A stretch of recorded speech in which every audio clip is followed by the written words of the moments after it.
que é Anália Franco e a obra espírita, o nascimento dos primeiros asilos ou abrigos espíritas para a infância do Brasil.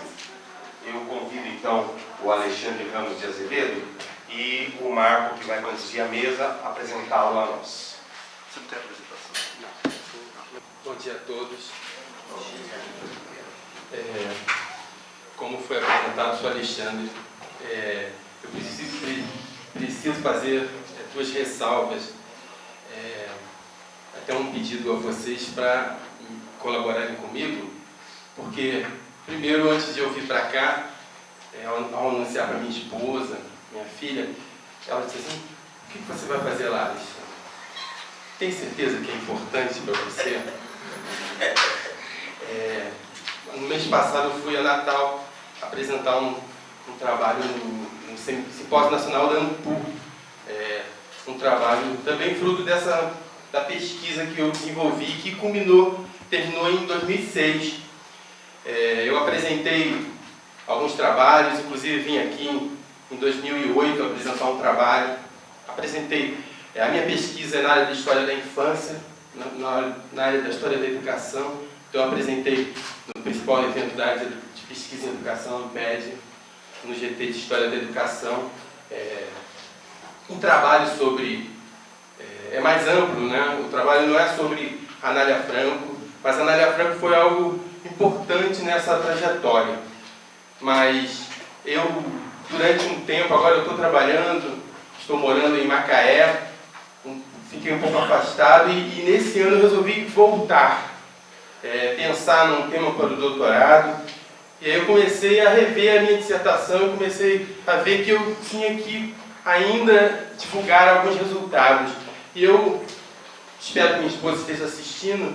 Eu digo que, e eu falei isso para ela, é importante que quando nós fazemos um trabalho, nós sentimos a necessidade de divulgá-lo. E eu tenho procurado divulgar esse trabalho. Mesmo que não seja para mim uma situação tão fácil de ficar à vontade aqui. Eu não vou apresentar um PowerPoint, mas acho que nesse sentido vocês ficam em pé de igualdade com os ouvintes da rádio. Então, eu vou ser mais democrático. E, no caso, eu queria dizer que todo o meu trabalho de pesquisa é um trabalho de pesquisa na área de história. Então, eu procuro respeitar aquilo que... a metodologia da história. Eu não faço um trabalho de pesquisa espírita, eu faço um trabalho de pesquisa histórica sobre o espiritismo. E eu acredito que a minha pesquisa, ela nos ajuda a compreender um pouco melhor o espiritismo. Mas eu tenho uma pretensão maior também, que é não só produzir uma pesquisa que ajude a nós espíritas a compreendermos melhor como se dá o processo, a dinâmica do espiritismo, da doutrina, do movimento espírita, mas também eu procuro compreender a realidade a partir do meu objeto. Todo trabalho de pesquisa histórica, o objeto que seja, você está investigando a realidade maior, mais ampla, que de alguma forma eu procuro entender um pouco como a tradição cristã, ela operou através da modernidade. E como, de alguma forma, o espiritismo é filho desse processo histórico, mas tem um pé na tradição cristã. Então, o primeiro trabalho que eu apresentei, o começo de tudo foi em 2003, e eu procurei Eduardo Carvalho Monteiro, e fui bem recebido. Já existia a LIP, eu visitei São Paulo, participei até de uma reunião presencial na época, e tudo começou a partir do livro do Eduardo Carvalho Monteiro, Anália Franco, a grande dama da educação brasileira. Então a minha pesquisa foi sobre abrigos espíritas, quais são, né, por que os espíritas se motivaram a criar instituições para crianças, obras, né, que foram chamadas obras de caridade. E como essas obras de caridade, elas cumpriram uma função importante na inserção social do espiritismo.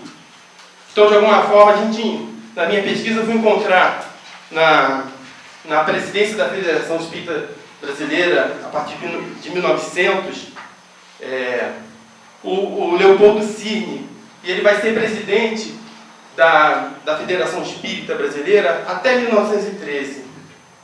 Em 1904 existe um momento ímpar no nosso movimento, que foi o centenário do nascimento de Allan Kardec, e isso mobilizou os espíritas. E Leopoldo Cirne estava à frente da revista Reformador. E toda a minha pesquisa foi feita em cima dessa fonte serial que é o Reformador.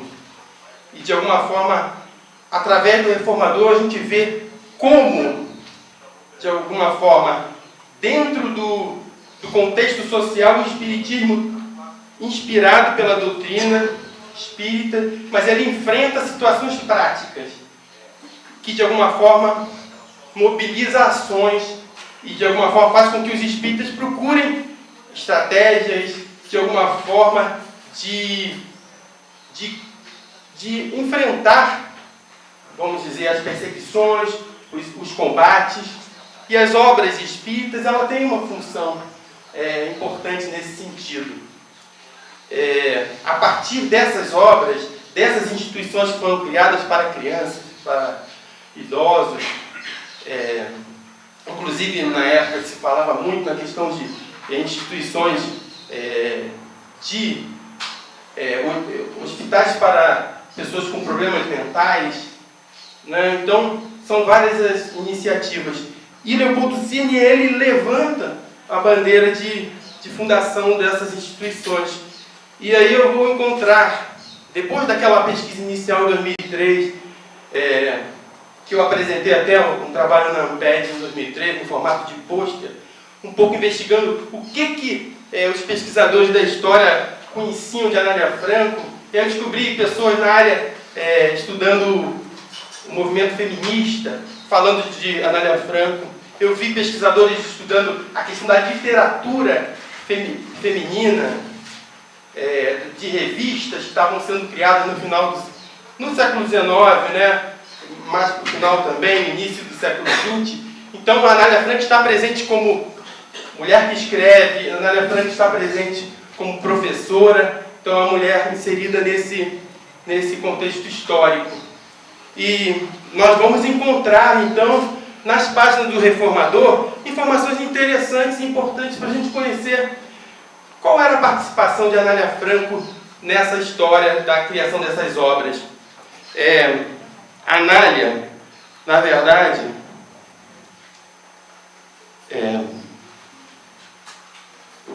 me localizando aqui na minha cola. Anália, a minha história sobre a Anália começa em 1901, quando ela participa da criação da fundação da Associação Feminina Beneficente e Instrutiva do Estado de São Paulo. E é importante entender que até ali a Anália tinha desenvolvido uma obra no campo da literatura, no campo do magistério, mas a partir dali a principal obra de Anália Franco é a Associação Feminina Beneficente e Instrutiva. Entender que essa associação, ela o tempo todo foi uma instituição laica, que de alguma forma não professou o espiritismo através, né, dessa associação. E junto com a Anália Franco a gente encontra um personagem que poucos conhecem, mas Francisco Antônio Bastos, o marido dela, uma pessoa muito importante para a história do espiritismo. Vamos dizer que em termos de atuação, em termos de movimento espírita, era Francisco Antônio Bastos a ponte de Anália Franco com o movimento espírita. Antes mesmo, e esses personagens eles vão aparecer no Reformador, na minha pesquisa. Primeiro, a gente vai encontrar Francisco Antônio Bastos lá em janeiro de 1903, aparece numa lista de pessoas que haviam adquirido antecipadamente uma edição especial das obras de Allan Kardec, que a Federação estava publicando, né, ou distribuindo. não acredito que estaria editando na época, né, Jader? Em 1901, acho que a Federação não estava editando obras. Mas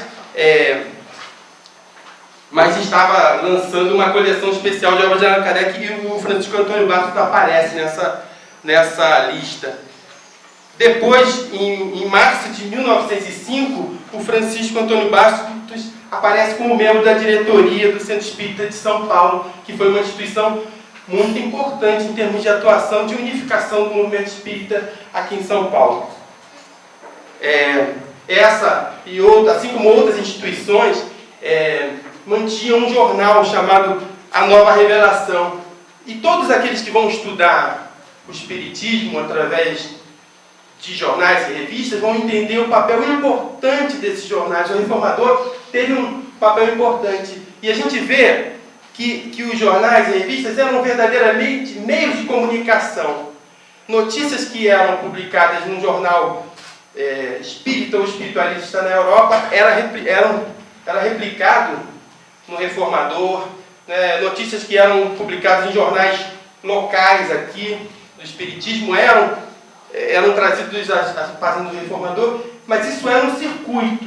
É claro que a minha fonte de pesquisa serial foi o Reformador, mas eu entendi que o Reformador não era só o órgão de divulgação da Federação Espírita Brasileira, que começou a circular em 1883 e não parou de circular até hoje. É uma importante fonte de pesquisa. Até aqui, então, a gente não vê ainda a Anália Franco nas páginas do Reformador. Ela aparece em 1º de novembro de 1905. E a gente sabe que Anália e Francisco Antônio Bastos, a gente sabe a partir da pesquisa do Eduardo Carvalho Monteiro, que eles se casaram em 1906. Mas Francisco Antônio Bastos já estava ali junto com a Anália Franco. Não se sabe exatamente quando, ou pelo menos eu não sei, né? Mas me parece que ele está ali desde os primeiros tempos da Associação Feminina Beneficente Instrutiva.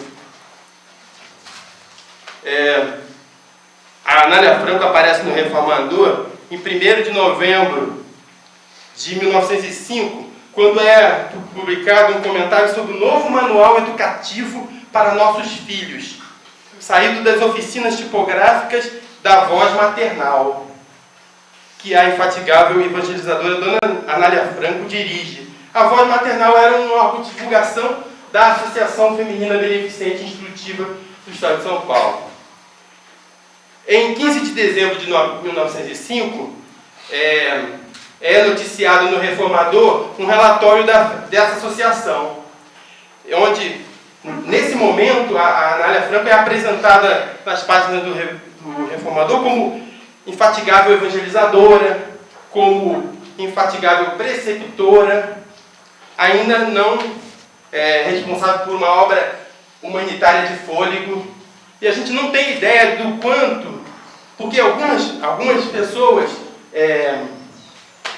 a gente sabe que a obra ela aparece e demora para ser conhecida. No caso de Anália, o que eu vi é que a obra de Anália Franco, ela de alguma forma ela se torna conhecida dos espíritas muito rapidamente.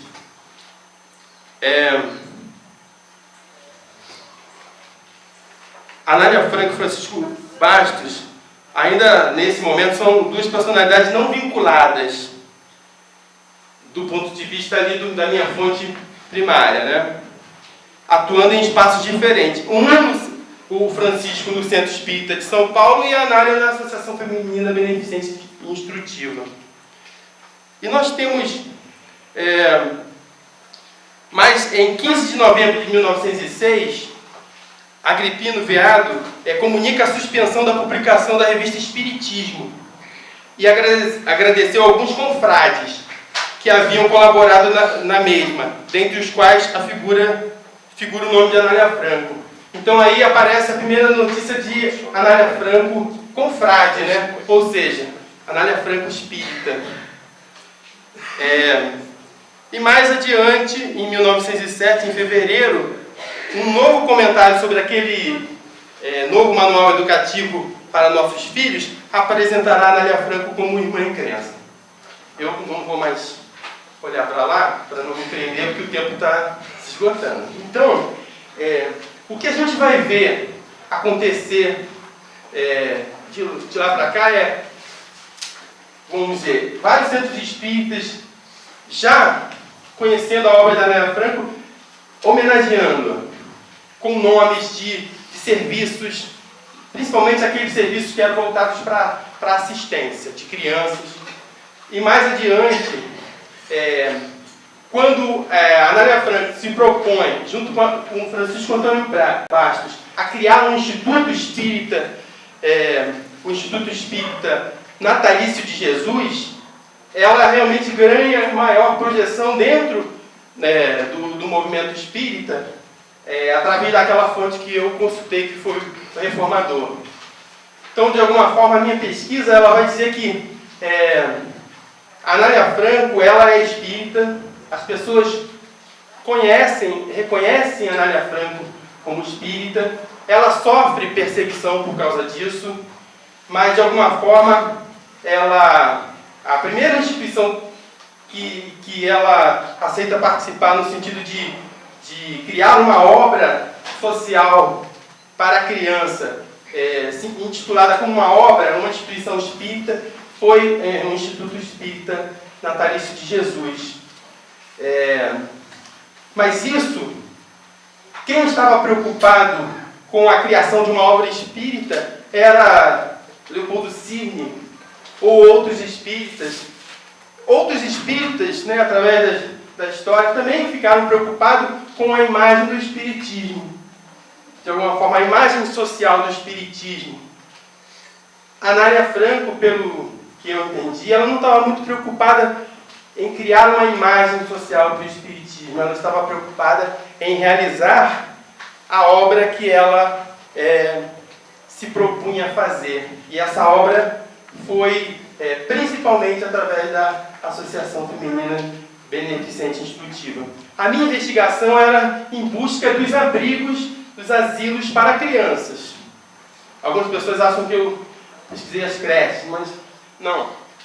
Creches são instituições de educação infantil que a Anália, segundo Kishimoto, uma autora da área de educação infantil, ela é a primeira a usar no Brasil e a criar instituições com esse nome, creche, pré-escola. Então ela é uma pioneira no campo da educação infantil. Mas a minha busca era sobre a obra espírita, essa obra que tinha uma função social importante para mim. Muitos espíritas, de alguma forma, com boas intenções, trabalharam nessa direção, de trabalhar a visualização do trabalho espírita como colocando em prática o entendimento que tinham daquela máxima, que a fé sem obras é morta. Mas me parece que a partir o Instituto Natalício de Jesus era para ser uma escola.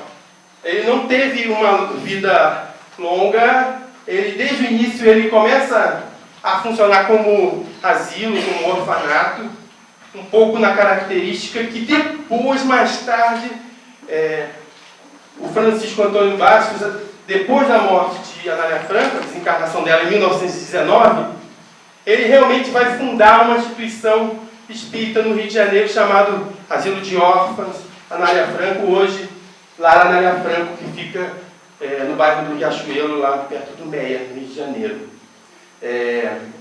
Eu tinha muitas coisas a falar aqui, A pesquisa foi um pouco extensa, mas eu acho que quem se interessar mais pode buscar o texto, o texto final, que eu vou fazer algumas modificações, alterações, até atendendo sugestões que a comissão do evento fez, sugestões bastante pertinentes. Eu pretendo apresentar um texto mais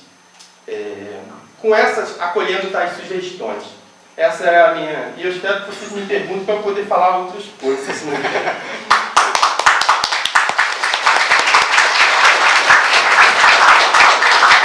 Um trabalho muito interessante do Alexandre, que obviamente com essas modificações também será publicado, esperamos, né, na próxima edição do Enem do ano que vem. Abrimos agora para perguntas e comentários. Fala bem diferente. Muito próximo. Bom dia a todos, meu nome é Wellington. Você fala da posição feminista da Anália Franco. É uma posição pessoal em defesa da mulher que era colocada em segundo plano, ou era realmente uma defesa política de inserção dessa mulher no mercado de trabalho, no mercado político, social? Qual foi a visão que você percebeu dela? Espero que uma apresentação, espero que minha esposa tenha me ouvido e que eu justifique a minha vinda, né? E eu vou anunciar que em outubro eu vou apresentar um trabalho, ela não sabe ainda. Agora ela é uma mulher preocupada com seu tempo, não só feminista, mas ela defendeu as ideias republicanas. E eu entendo que a visão de laicidade de Anália Franco é um pouco uma visão que eu busco hoje entender, que é uma laicidade, porque o Estado precisa ser laico, mas não é uma laicidade que é contra a religiosidade. A laicidade que a Anália Franco defende e outros defenderam era para que não houvesse uma religião dominando o campo que não deveria ser dominado por ninguém. Tem que ser um campo plural. Os espíritas, né, principalmente a federação, ele foi, do ponto de vista da educação, sempre defendeu a tese da escola pública laica. Até hoje, até recentemente, o CERJ também tem essa postura de defender a escola pública laica. Mas muita gente acha que laicidade vem em oposição à religião. Não, a laicidade ela tem que ser o respeito às diversas correntes. E era isso que a Anália praticava. Mas tem uma ex-interna do lar da obra de Anália Franco, que conheceu a Anália e que publicou um livro, um depoimento, e que ela deixa bem claro, isso está no texto, bem claro qual era a situação que vivia aquela instituição. Ela disse assim, em Minas Gerais, era uma instituição laica, mas a gente tinha religiosidade. E aí, nesse depoimento, que foi publicado na década de 80 aqui pelo Arquivo de São Paulo, me parece, ela fala sobre essas questões num certo tom de mistério. Porque a gente sabe que o espiritismo era praticado ali, inclusive com reuniões mediúnicas, que muitas das internas, as mais velhas, participavam dessas reuniões mediúnicas, mas não se podia falar. A obra de Anália, só por ela ter sido reconhecida como espírita, teve tanta oposição. Eu acho que a Anália não quis expor tanto a Associação Feminina Beneficente Instrutiva, e por isso continuou praticando o trabalho de educação que ela se propunha fazer, e colaborando. Inclusive, ela depois ela aparece no Reformador como presidente de uma instituição que sucedeu aquele Centro Espírita de São Paulo. Eu tenho o nome no meu trabalho, de memória não me lembro. E ela aparece como presidente. Me parece que precisaram de Anália Franco para, de alguma forma, unir os espíritas, e ela aceitou ser presidente dessa instituição, que tinha um papel federativo aqui em São Paulo e que se confederava com a Federação Espírita Brasileira, sempre trabalhando junto com a Federação Espírita Brasileira. Vamos agradecer. Eu